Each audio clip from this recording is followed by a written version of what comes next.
And if you had a balcony,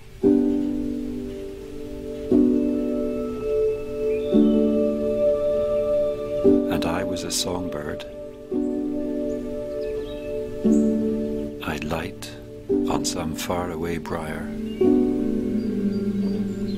and chant until a snatch of melody woke you from your sleep at dawn.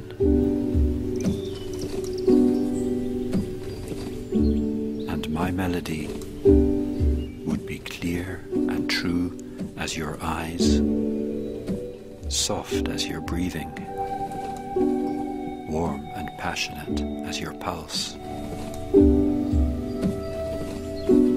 So when you were alone in the hours between dusk and first light,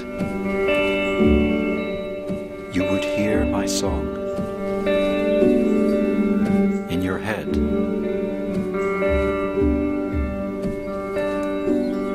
in your heart.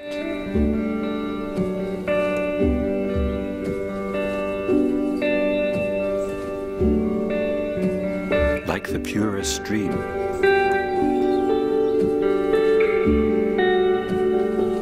And know that I would never leave you.